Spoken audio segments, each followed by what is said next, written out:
Can we please give a welcoming applause to Tea Master Se-ryun-chun.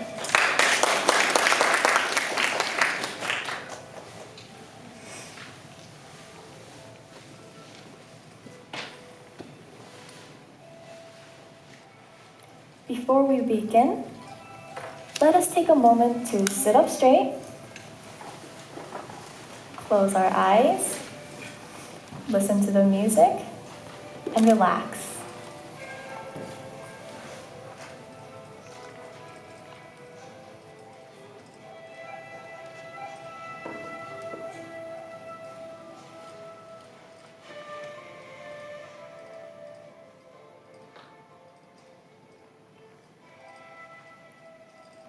Please open your eyes. I will now introduce Tea Master Se-ryun-chun. While working as the executive director of OM's Art, Se-ryun-chun is an active artist herself. Her works have been exhibited around the world, including Korea, Italy, France, Germany, and the United States. Tea Master Se-ryun-chun's works are heavily influenced by the Kyubang culture, a traditional lifestyle of Korean women which focused on knitting, painting, and tea time. In 2013, Tea Master Se-ryun-chun has done a solo exhibition and tea ceremony called The Fragrance of Tea. She did it at the Korean Cultural Center located right here in Washington, D.C. Relaxation with a cup of tea. On the side, these are all her artworks. And on the front. Not only this, but she has performed another tea ceremony in cooking in Korean in America. This was also in the Smithsonian Museum.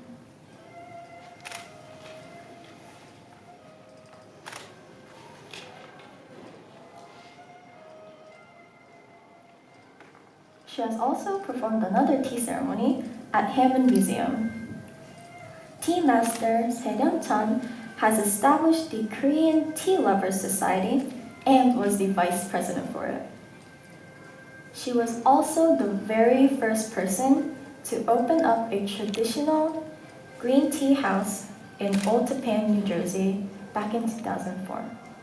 Shortly after, in 2005, she founded Gallery OMS, an organization created to discover young, aspiring artists and provide them with opportunities to share their works to the public. She has been, and still is, arranging exhibitions for young artists every month. Now, if you look in the back here, these are all her artworks, including these. These are all centered around the Kyubang culture. This is a fan, and this is Korean folk art called minhwa. This is her artwork, and this is a tea flower. It's like a type of chamomile. Now, if you'll allow me to read you a short history of Korean tea culture. The Korean word for tea is called cha. The name is commonly used in China and Japan. Naturalism and substantialism are the two most emphasized and underlying philosophies throughout the 1,400-year-old Korean tea culture. Cha was introduced to Korea around the 6th or 7th century from China. Some Korean scholars or Buddhist monks who traveled to China probably brought tea with them and began to drink in Korea.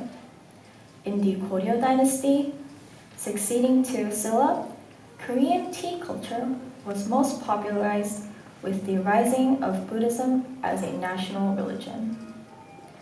During the Joseon dynasty, the Korean tea culture declined as Confucianism replaced Buddhism as a spiritual mainstream.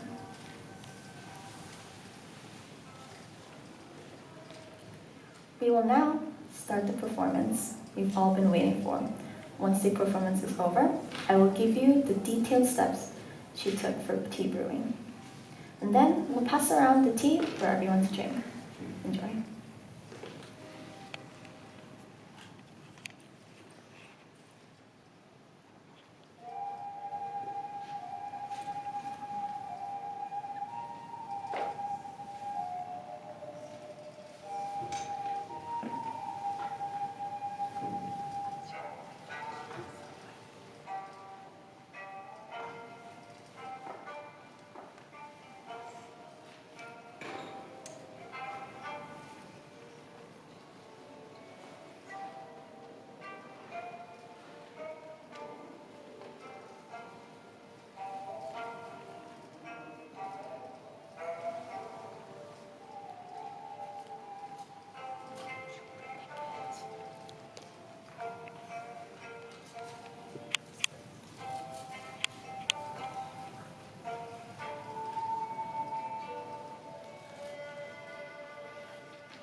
Now that you've watched her performance, I will read to you the detailed steps of Korean tea brewing. detailed method of Korean tea brewing. First, boiled water is poured into the teapot, tea bowl, and teacup to warm them up, and then the water is thrown away. Hot water is allowed to cool down to 60 to 70 degrees Celsius while an appropriate volume of dried tea leaves is placed in the pot. And it's allowed to brew for 2 to 3 minutes. Brewed tea is poured into each cup several times, a little at a time, back and forth, in order to distribute equally until no drops of water remain in the pot. Serve and drink the first cup of tea. Prepare the second serving the same way as the first serving. We will now show you a short clip.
I know everyone is getting their teas right now, but please wait before you drink the tea. I will teach you the proper manners in drinking them.